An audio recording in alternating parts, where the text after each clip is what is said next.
The characters in the Final Destination franchise really only have one way of protecting themselves when death decides that it's their time, and that is to look for the signs and try to avoid them. Some of these signs, however, go unnoticed, not only by the characters, but also by the majority of movie audiences. In the first minute of the opening credits, there's this weird keychain that leaves a shadow that looks like a man hanging by the neck. This is how death would eventually take out Alex's friend Todd, who accidentally gets his neck wrapped around by a bathroom clothesline. Shortly after, Alex is preparing to leave for France and grabs his touring France book. The next book behind it on the stack is Death of a Salesman, which ends with an automobile-induced death, which is a sign about one of Final Destination's main characters, Terry. And no, that's not a Death of a Salesman spoiler. It's in the title, okay? Then the fan blows open the Touring France book to a history lesson page, where we see a picture of the gallows that were used in France in the Middle Ages. The character Billy would also be executed by beheading, when a piece of scrap metal shot out from under a train.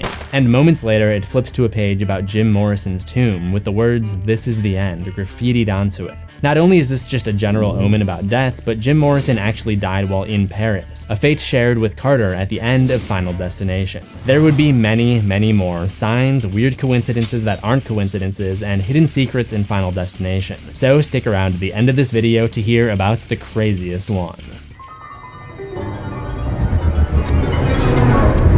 Welcome to Things You Missed. This is a show where I analyze all the hidden secrets and overlooked details in your favorite horror films. And Final Destination is going to be an interesting one to cover, because the whole idea is that everything is death's design. In death, there are no accidents, no coincidences, no mishaps, and no escapes. So whenever there are weird little moments of chance or details that may or may not be intentional, I might normally leave them off of the Things You Missed, or at least mention a disclaimer that I don't know if they're intentional. But with Final Destination, we've already been told not to doubt that these details are meaningful. So for example, Alex's birthday is September 25th, 9:25, and the flight desk agent points out that his flight leaves at 9:25 p.m. But did you also notice that his assigned seat is in row 25, seat I, which is the 9th seat from the right? Did you notice the song Carter and Terry listen to in the car? Into the Void is a track by the band 9 Inch Nails, a song with exactly 25 lines. The lyrics of the song talk about the singer trying to save himself, just like the characters in this movie. The first verse almost seems to line up perfectly with what Alex goes through in the opening. Talking to myself all the way to the station. Pictures in my head of the Final Destination. All lined up, all the ones that aren't allowed to stay. Tried to save myself, but myself keeps slipping away. We're just scratching the surface of this. Get it? Because 9 Inch Nails, scratching the surface. Yeah, I don't like that joke either. Let's get into the things you missed.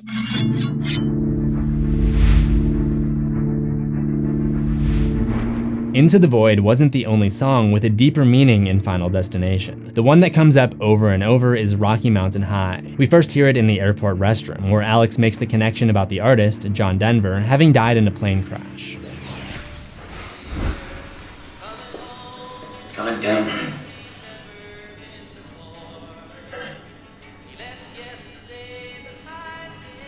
Died in a plane crash. The opening line of that song speaks of a 27-year-old. He was born in the summer of his 27th year. 27 is the age that Jim Morrison, who was referenced earlier, died in Paris. Another lyric mentions a fire in the sky, which is what witnesses saw during the explosion on Flight 180. This song becomes an omen of death for those who got off the plane. Todd momentarily plugs in a radio before his death.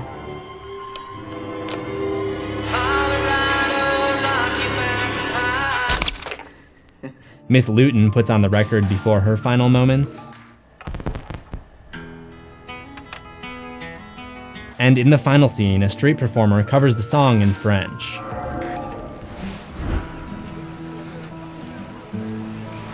You're right, Brownie.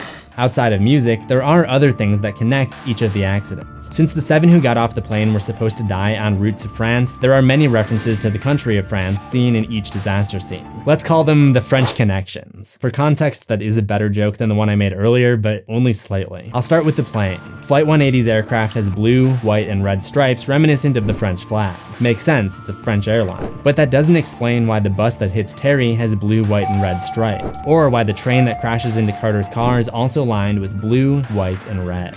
It might also be worth mentioning that Billy is also seen wearing blue, white, and red on a couple of occasions. When we first see him, he's got on a Rangers jersey, and in the scene where he's decapitated, he has a flannel with blue, white, and red stripes. Outside of the French flags, there are other France and Paris references. In the airport, the only other Paris flight that night is cancelled, and in the terminal, Clear is reading Tropic of Cancer by Henry Miller, which was notably written in France. The room that they're moved to after the crash has clocks for several cities across the globe, but the one we see on the screen is Paris. When death comes for Clear at the climax of the movie, she burns a candle for light, and we see 4 miniature Eiffel Towers. And when Clear and Alex grab coffee together, they sit outdoors in a cafe, clearly inspired by the street corner cafes that dominate much of the city of Paris. At the end of the movie, they sit and have a drink at a real French cafe, moments before death makes an attempt on Alex and Carter before the movie ends, which is teased at by a few interesting books seen on Ms. Luton's bookshelf, most notably Endgame in Paris. The teacher's bookshelf also had some other interesting titles that can lead us to discover even more secrets.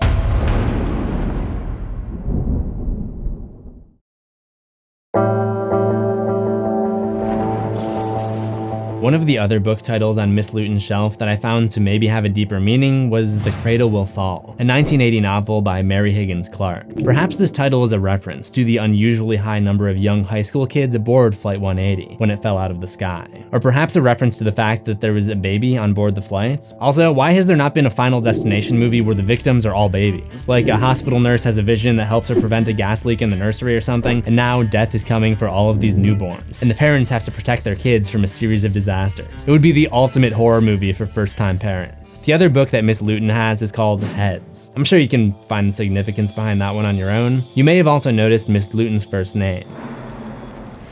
Hi, this is Valerie Luton. I need Agent Shrek. Are you talking to...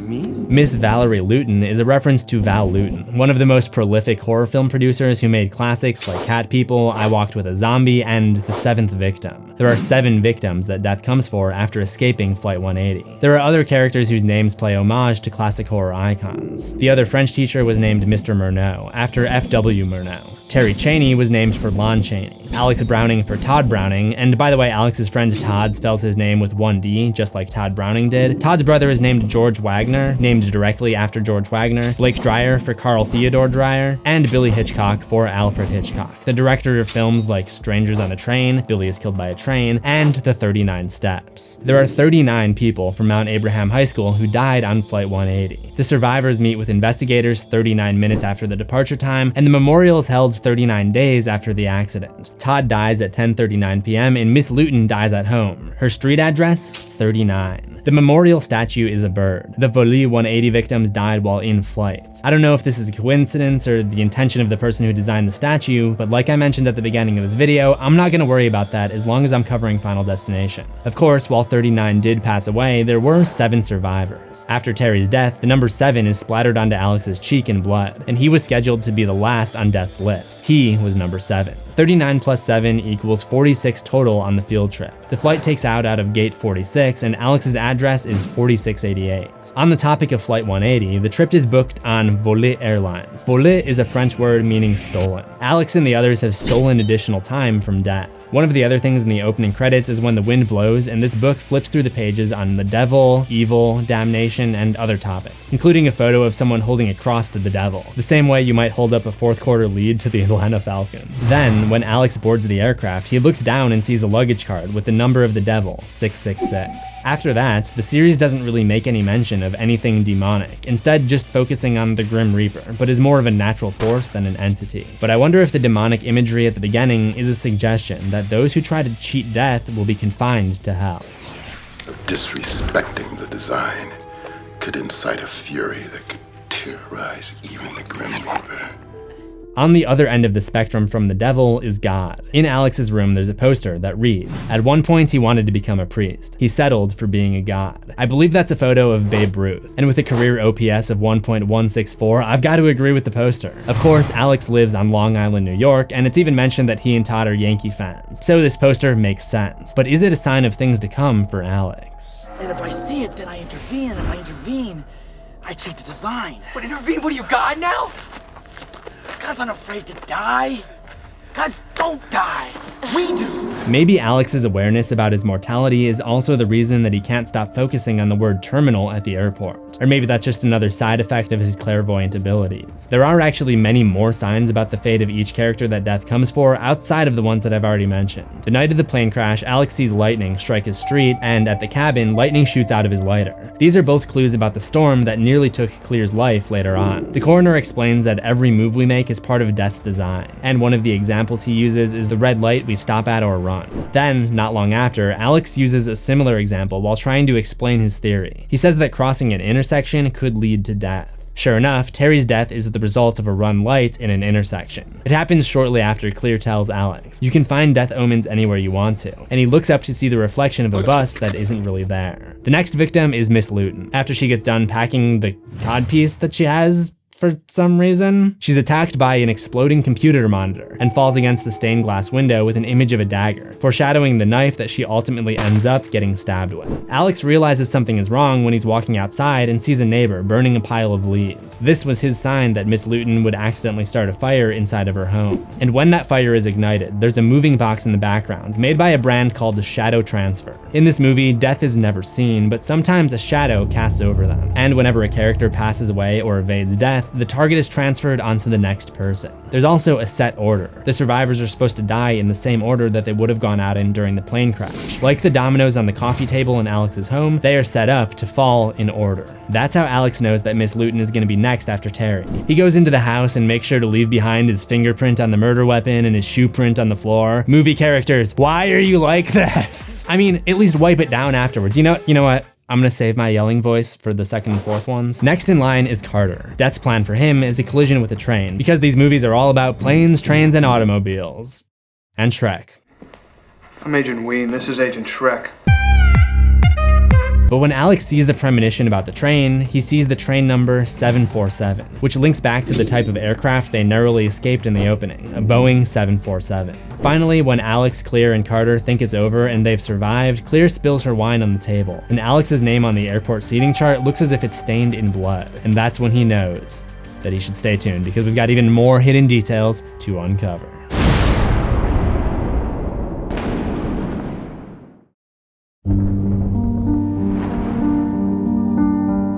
After surviving the disastrous Voli Flight 180, Alex becomes obsessed with learning how the crash might have occurred on a technical level, collecting books, manuals, and newspapers to learn as much as possible. He comes across an article about the memorial service held at his school, and the author of the article is a reference to the art department coordinator of the movie. There's also an article on the side written by the assistant art director. Another newspaper headlines, "High school teacher dies in mysterious blaze," and a nearby article is authored by another member of the art department. These Easter eggs, which I've come to call crew reference Easter eggs, are seen a lot in movies, but Final Destination might be a record setter, at least as far as the movies that I've covered here on Things You Missed go. Most of it is thanks to the Flight 180 memorial itself, where all but a few of the listed victims are just random names who worked on Final Destination. So rather than reading them all out, you can just pause the video if you want to see them for yourself. The only other notable crew reference Easter egg can be found outside Miss Luton's house. As you know, she's planning on moving away, so she has a realtor sign in her yard, and it looks like the name of the realtor is C. Kristen, whereas the actual actress that plays Miss Luton is a Kristen C. In this video, I focused a lot on the signs of impending death, but there may also be clues about future relationships. I mean, the obvious one is when Alex pulls out the Penthouse magazine immediately after seeing the photo of Clear in the newspaper. I mean, I always thought that was just a weird thing to include in the movie, but that's just his immediate reaction. But the less obvious one would be towards the end, when he's trying to save her life in the lightning storm. Clear is trapped in the car, and they're separated by the window as he tries to tell her what to do. In the corner of the window, there's a little bit of pro seatbelt propaganda showing the buckle and the release with the words "get together," which is exactly what Alex and Clear do sometime during the 6-month time gap before the final scene in Paris. But before we get to that final scene, there is one more pattern that I have to point out because it continues on to all of the Final Destination sequels so far. Every disaster scene in the movie is somehow connected to water, or at least liquid.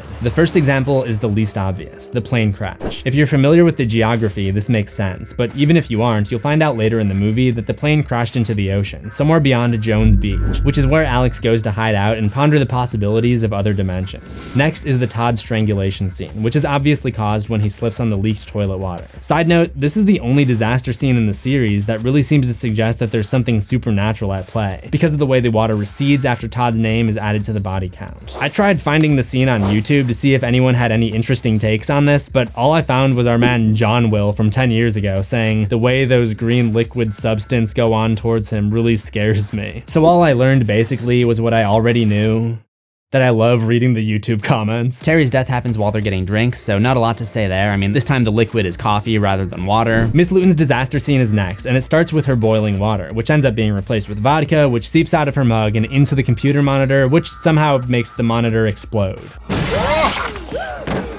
The next disaster is the one at the railroad tracks, where Carter avoids death, but Billy, the next in line, does not. It's dark out, so it's a little bit hard to see when it happens, but it is raining during the scene. It's a little bit more obvious when they're in the car shortly before. This, of course, is the last one before the big lightning storm that was supposed to take out Clear. Obviously, there's a bunch of water in this one, the rain, the fact that Alex travels to her house in a canoe in the middle of a lightning storm, which in any other movie would be the dumbest idea in the movie, but in Final Destination, we'll just call it one of the dumbest ideas in the movie. And then Alex almost gets the David Dunn treatment from a tree.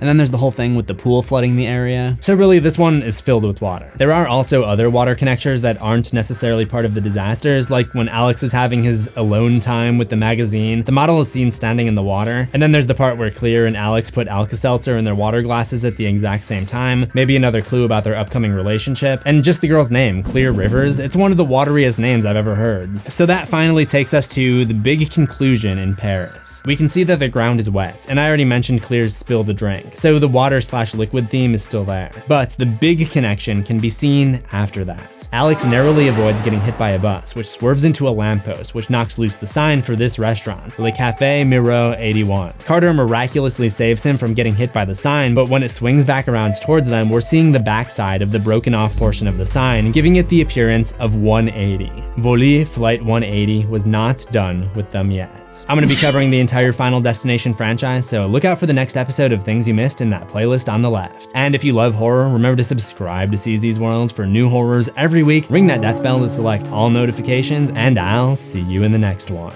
Assuming we both survive. And if you want to beat death, I recommend a face mask and social distancing.